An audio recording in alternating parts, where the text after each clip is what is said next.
आपके घर में पैसा रखा हो चोरी हो जाए, कहते हैं कि वो कहीं ना कहीं से ऐसा पैसा आ गया होगा कि वो चला गया।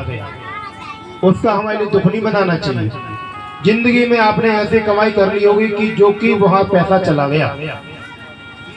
लक्ष्मी हमारे घर में विकास को लाती है।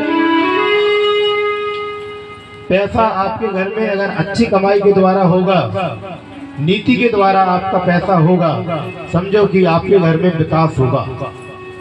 आपके घर में विकास होगा, कोई विकास रोकने वाला नहीं होगा। आप बढ़ते क्रम में रहोगे।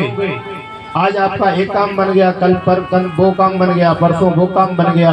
धीरे धीरे करके पूरे काम बन जाएंगे और घर विकास की ओर चला जाएगा। घर विकास की ओर चला जाएगा। लेकिन कहा गया है महालक्ष्मी हमारे घर में विलास को लाती है। महालक्ष्मी हमारे घर में अगर आपने रीति से, नीति से और प्रीति से अगर आपने पैसा कमाया होगा तो आपके घर में क्या होगा? आपके घर में प्रेम रहेगा, आपके घर में पवित्रता रहेगी, आपके घर में सुख रहेगा, आपके घर में शांति रहेगी और तो ठीक है, आपके घर में साक्षात परमात्मा रहेगी।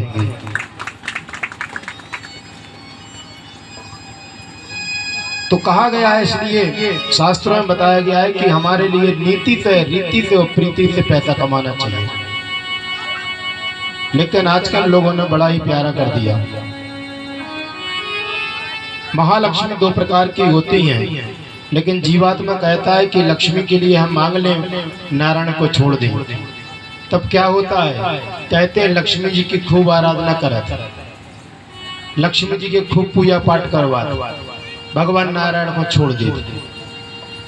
लेकिन शास्त्रों में बताया गया है कि लक्ष्मी दो प्रकार की होती है।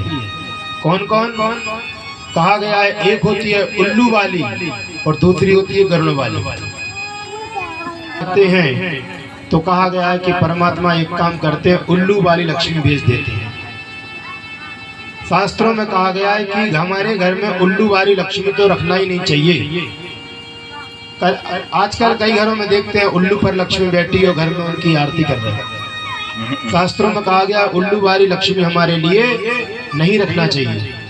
फिर कौन सी रखना चाहिए? कहा जिस पर गरुड़ सवार हो, भगवान नारायण सवार हो, माता लक्ष्मी सवार हो और गरुड़ जी जा रहे हैं, बढ़िया उनकी आरती करोगे तो आपके घर में प्रेम बढ़ेगा। क्यों? कहा गया कि भैया गरुड़ वाली लक्ष्मी उल्लू बना के चली जाएंगी, उल्लू बना के चली जाए आपकी। तो इसलिए हमारे लिए उल्लू वाली लक्ष्मी की आराधना नहीं करना चाहिए। माता रुक्मणी का लक्ष्मी के बारे में बहुत बताया भागवत भगवान को, लेकिन आज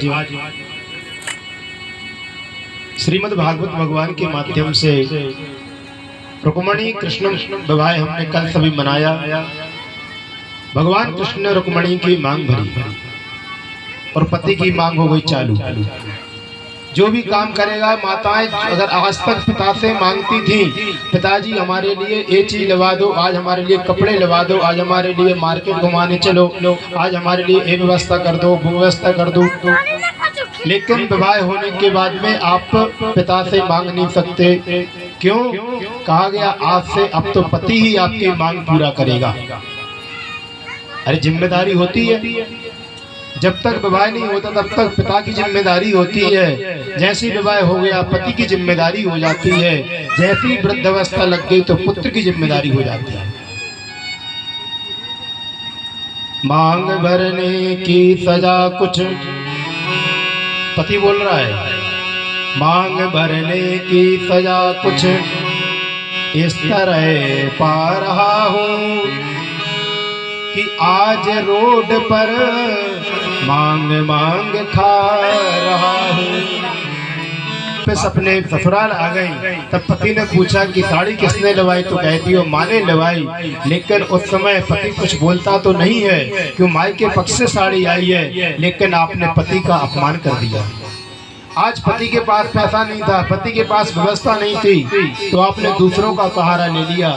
शास्त्रों में कहा गया अगर पति का अपमान हो जाता है तो बहुत हमारे लिए प्रायश्चित भोगना पड़ता है।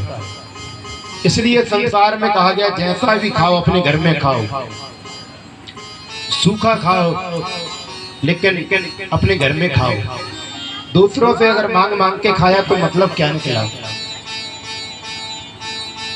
क्योंकि हमारे कहा गया है संसार में बहुत सारी चीजें बुरी होती हैं, उनमें से सबसे बुरा होता है मांगना।